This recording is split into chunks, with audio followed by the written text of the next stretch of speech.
Hi, my name is Hannah, and I feel genuinely really worried about the future of the gaming industry, what gaming will look like in 10 years, what it'll look like next year, or even next week. I don't know. I wanted to rant about the state of the gaming industry from my perspective as a gamer, a streamer, a enjoyer of physical media, and have a conversation about it. This isn't going to be a hate video on any specific publisher or game genre. That's not my intention. So just to get that out there, just want to talk about why I'm worried about gaming. If you disagree with any point, that's also okay. And let's talk about it like adults and just have a conversation. If you agree, if you disagree, if you have another point to bring up, I would love to hear it, because this topic stresses me out a little bit, because gaming is something that I really love, that I hold so dearly, that I've been doing for so many years, and gaming was a very safe space for me in my formative years. So I feel very passionately about this. We're gonna rock and roll and get into the video. Also, so sorry for not making any videos for a while. I apologize if you are coming from my channel already. Hey, good to see you, but the summer has been really stressful. So has the gaming industry, and as a full-time streamer, it's stressful. Anyway, we're gonna get into it. There are a couple different points we're gonna yap about, and why I think all of these things coming together are just really adding to it. So first things first, obviously the gaming industry is an industry with jobs, and the amount of layoffs and game cancellations within the past few years, you know, when we get past the rise that we had in COVID in the gaming industry, like everything was doing so well. Everyone was at home. Obviously, they added more jobs. They wanted to make more games. I get it. I am very disappointed seeing some of my favorite publishers and developers having to shut down studios, having to do mass layoffs, having to cancel upcoming games or push back game releases. And pushing back game releases, I feel like, is a separate thing that we can talk about today. You know, the idea that the gaming industry is pushing developers too hard and too fast to come out with quality games, and the rush is not working, and it's causing bad games to come out early, and it's causing games to come out late. That's a separate issue. Games are getting canceled before they're even getting announced. Games that have been in development for years are getting canceled. Someone's livelihood, someone's years of work is just getting completely diminished and wiped away with the game layoffs. I just truly can't imagine being a developer and pouring years into something that I've been working on and then getting laid off and having the game get canceled and nothing coming from those years. And I mean, it probably is a learning experience, but it can't be a very good feeling. And it freaking sucks. I'm so disappointed that we're losing out on future games that could have been game of the years, games that could have been formative games in young people's lives are just disappearing and like won't exist ever. Yeah, there are mass layoffs, studios are getting shut down. It feels like we can't go a very long time without another headline of a studio firing 50 people, 100 people. And I originally had the idea to rant about this topic when Supermassive Games had their layoff. That was, I think, 2 months ago. Again, I haven't been around, so sorry. When they postponed Directive 8020, I think is how you say it, definitely hurt a little bit. I was really looking forward to that game. The Quarry was finished during COVID, so didn't really hit the same. The ending wasn't very good. It was a great game. I liked the game, but they finished it during COVID, so they kind of had a time crunch. I feel like the post-COVID gaming industry is just so weird. Whether or not the games that have been canceled would have been good, we can't deny that we're actively losing years of gaming. And I mean, game cancellations have been happening for how long? This is not a new thing. Game cancellations is not new at all, but it just is crazy how soon everything's happening. Or maybe it's because of the internet and that I have access to all these headlines and I have access to firsthand accounts from developers that I'm actively sad about this. That could be very much the case, but that's the landscape we live in right now, right? We live in a landscape where I can log on to Twitter and see developers having their games canceled, or people losing their jobs in the gaming industry. And people losing their jobs in every industry also. I feel like I have to do all these disclaimers, but realistically, there are so many people losing their jobs. And it's affecting a lot of different industries.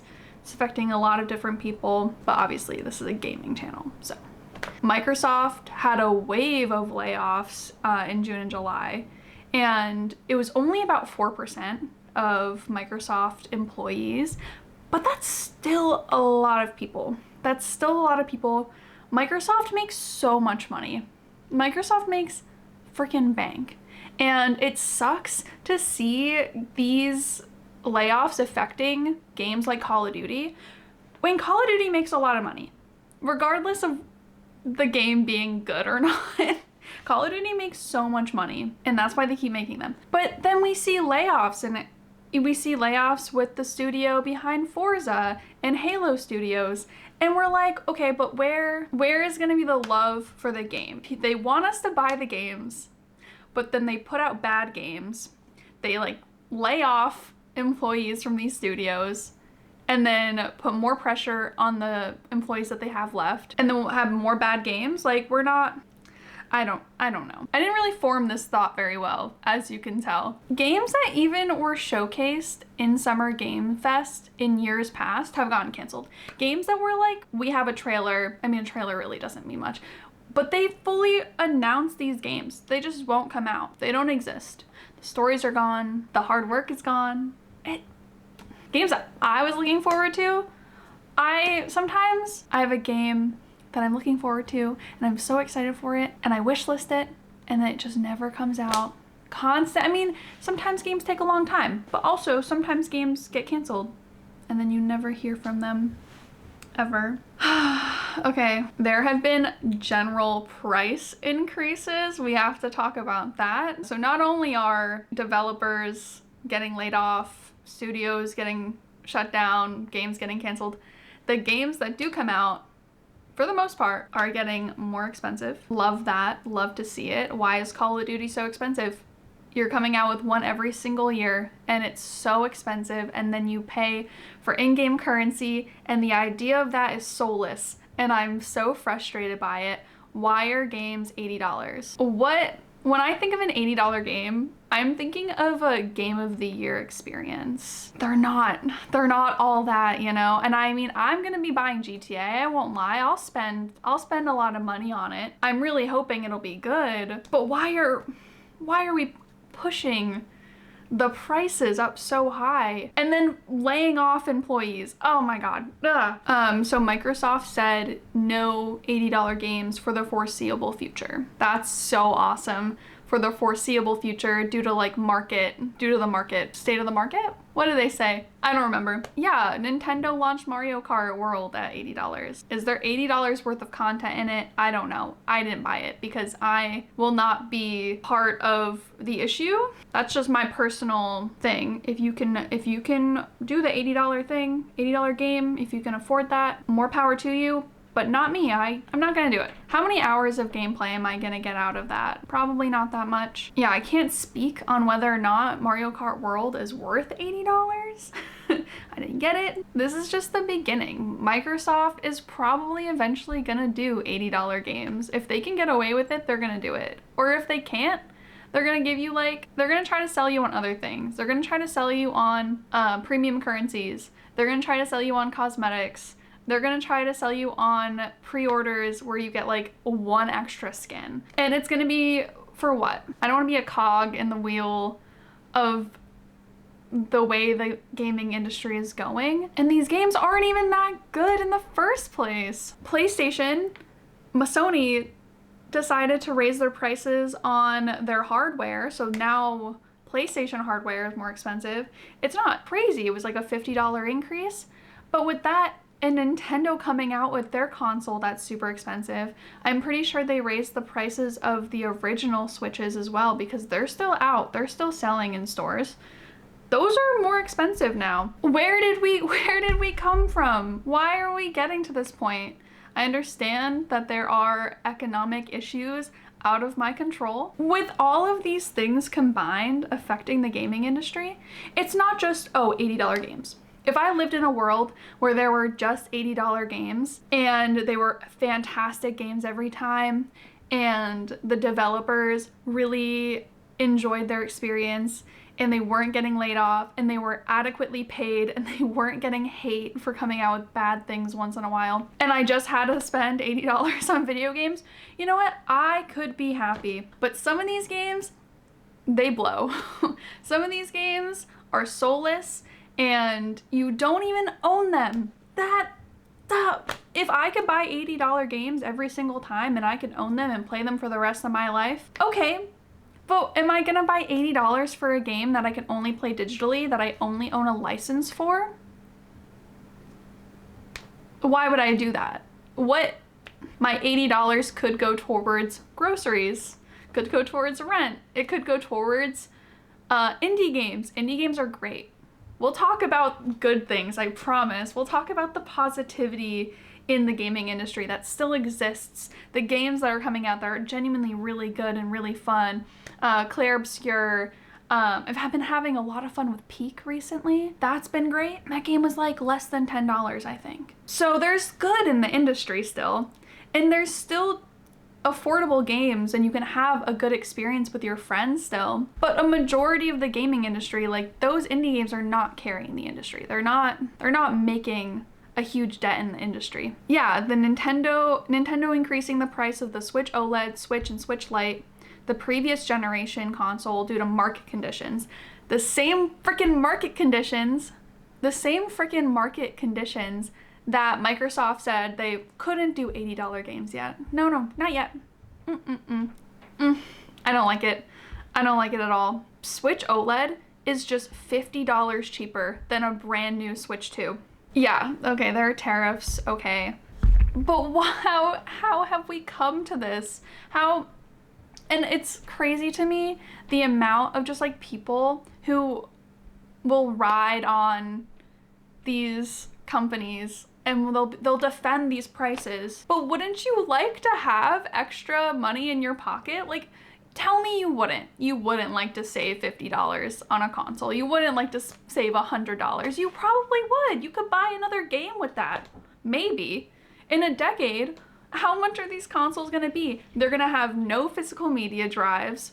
They're gonna like ask you for a battle pass to like customize the UI. Like, I don't even know. It's gonna be crazy. And you're gonna spend top dollar and you're probably gonna ride these companies for what? They're not personally calling you up and thanking you for your purchase.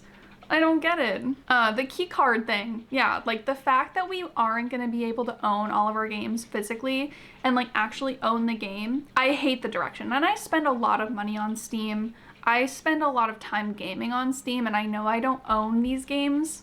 Actually, like I just own the license to be able to play them. That's just because I'm a PC gamer. I do own a lot of physical games though.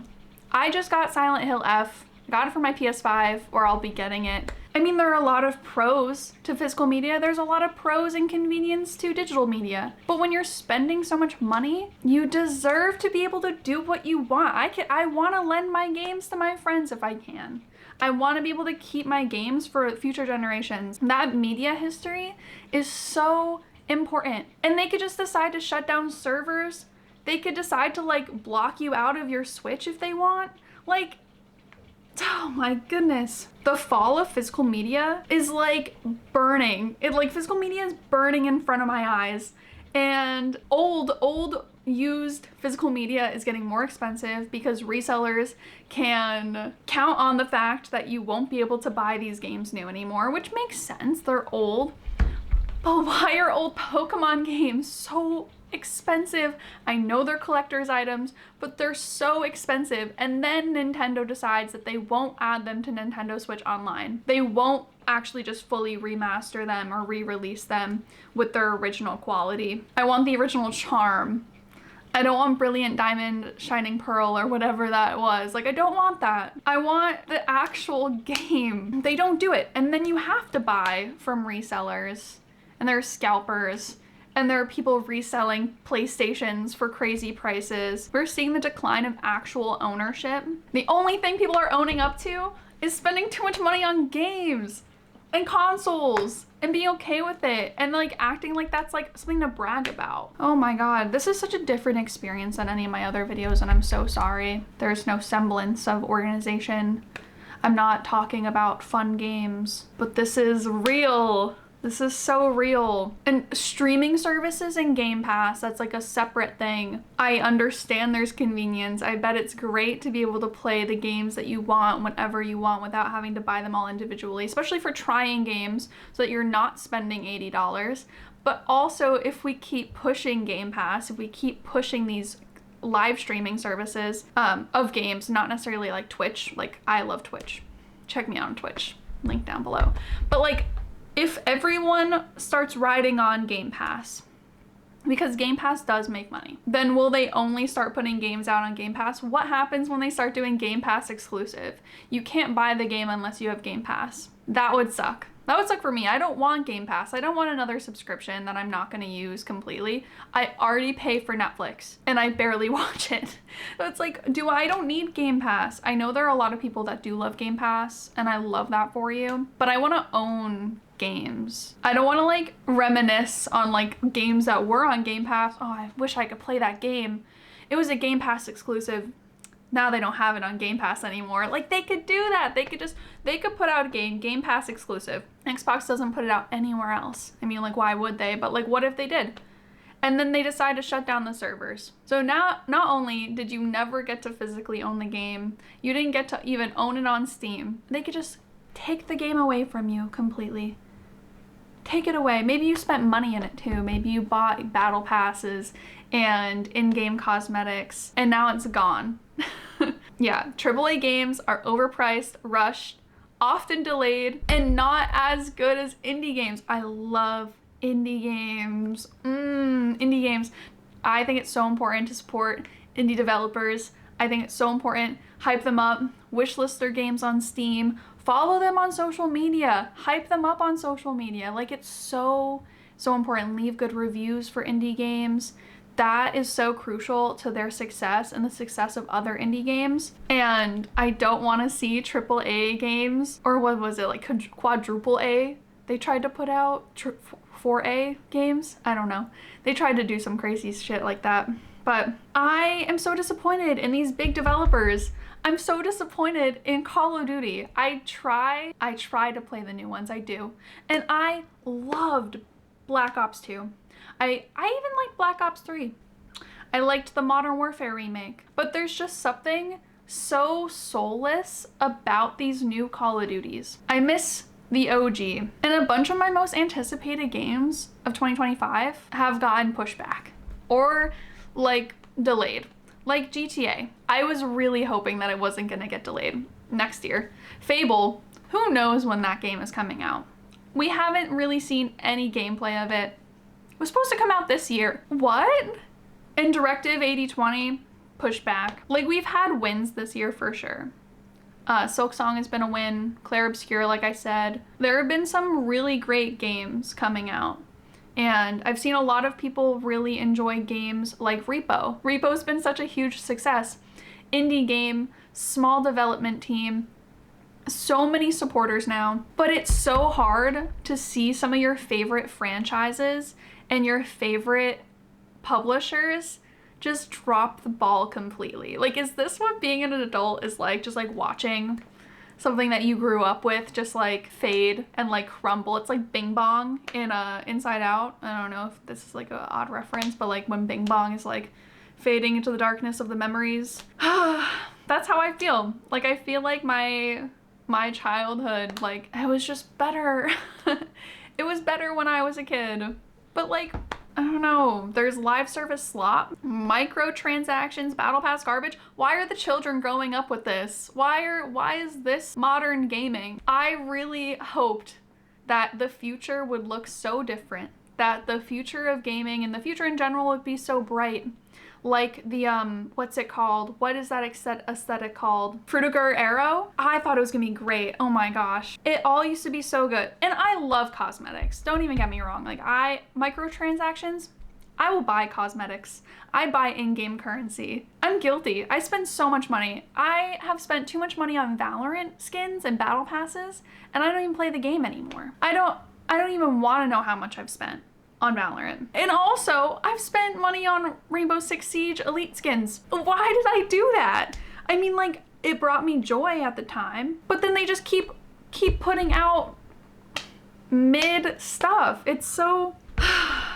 It really is about money. It's about money, and it's not about putting out anything with integrity. Because if it was about putting out something with integrity, like, I think they'd listen. But I also think there aren't enough people being like respectfully critical of these things. I wish that people were more respectful, but also were a little bit more critical, because you should be thinking critically about everything. Not that gaming has to be only about critical thinking, but it kind of is. Yeah, I don't want to see any more live service slop. That's what we get. That's what we get. And I am just sick and tired of it. And that's why, honestly, I mean, cozy games are bad too. Some of these cozy games that are coming out are just farmer slop. It's just literally farm simulator slop. They took Stardew Valley and they tried to just replicate it a million times. Cozy game, cozy game. And then the creators that are hyping these games up because they got paid to do so, and then you're getting sold on a game because a creator that you like told you to get it, and it wasn't even a good game, but they were getting paid to play it. And the last thing, probably something that I think is the reason why I worry about the future of the gaming industry so much, is just this AI push. The push for things to have AI. And I'm not talking about like NPC artificial intelligence, like, oh, well, I want to program my NPCs. That's different. You know that's different. I know that's different. I'm an AI hater. I don't want my games to be designed by AI. I want humans to create beautiful works of art in video games, because that's what that is.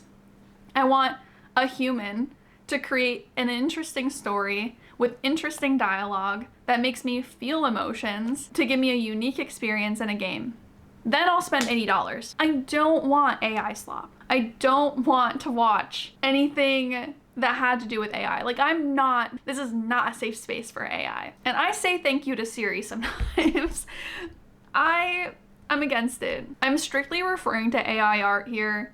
I just want genuine human art. I want genuine human interactions. I want genuine human art. And I just don't want our games and these publishers who think that they'll make so much money on AI to just make that their primary focus.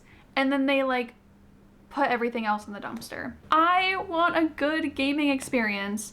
And I worry that the next few years, it's gonna be so much more prevalent, and it's just gonna be all we're getting. It's all gonna be soulless. And then things that are mid are gonna be considered good because everything else fucking blows. Okay, we're gonna wrap it up because I could rant about this for a long time. Obviously I didn't pack my sources in, so sorry. I just wanted to rant because I'm feeling very discouraged about the future of the gaming industry, about games just getting worse. Publishers getting worse, getting more selfish, all of the great things. This is a little pessimistic, and I'm really sorry for that. Hopefully I'll have a more normal video out soon. This is not my normal content. I'm really sorry. Also, look how cute my room looks. Now, to wrap it up, I do think it's really important to highlight more of the good in the gaming industry. As I've mentioned, there have been some really great indie games come out, and I think that's super important to highlight. Split Fiction came out this year. That was also really good. I think it's really important to highlight new stories from new perspectives. Obviously, support your developers. Use your time. Use your time wisely.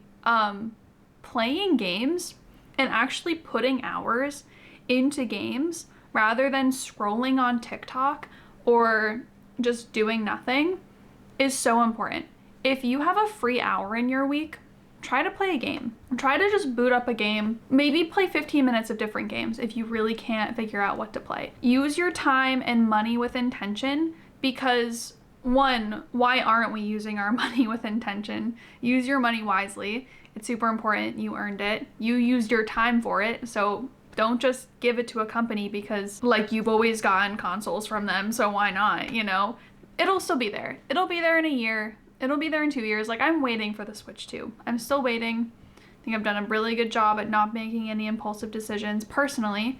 And if you love your Switch 2, I love that for you. This clearly isn't about you. I don't hate people who buy it. I'm just frustrated that we've gotten to this point in the first place.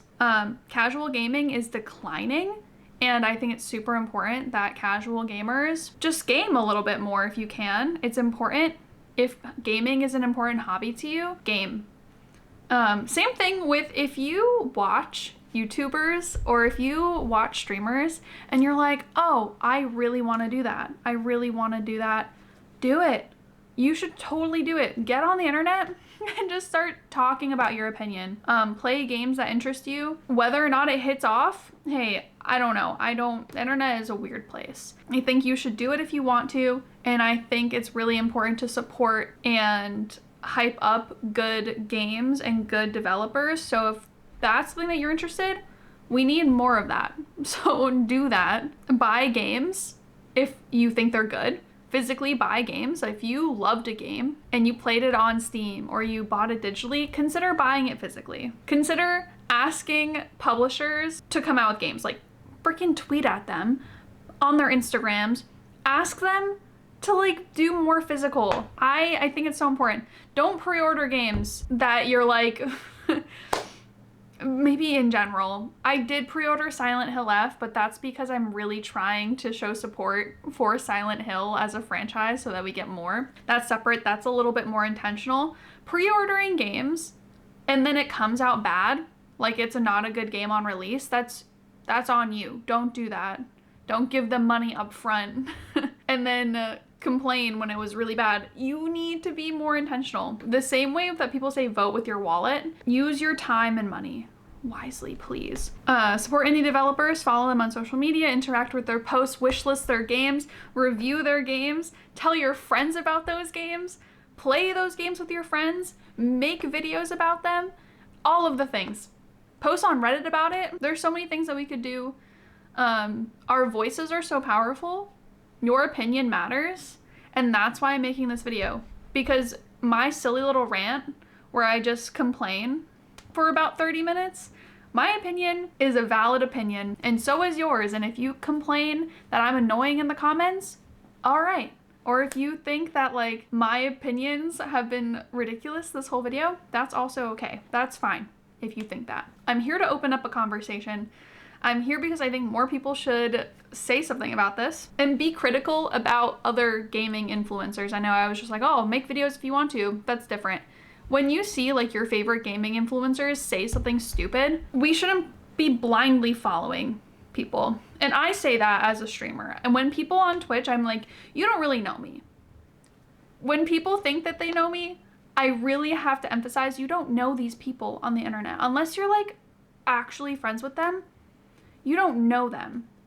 They could be like turning off the camera and then being like, wow, that game fucking sucks. That game sucks, but at least I got money for it. Support people that you align with. Support people that like the things that you like. I think it's so important to support the people that align with the future of the gaming industry you want to see. If you want to see less AI slop, support creators and support developers who are against the AI slop. Same thing with like everything in life. Get that stuff in your brain, watch the things, talk about the things, write about the things. Side note, also, as we were talking about physical media, I got subscriptions to Game Informer. I've been getting physical Game Informer magazines to my door, And I'm so happy. That's the type of gaming industry I want to see again.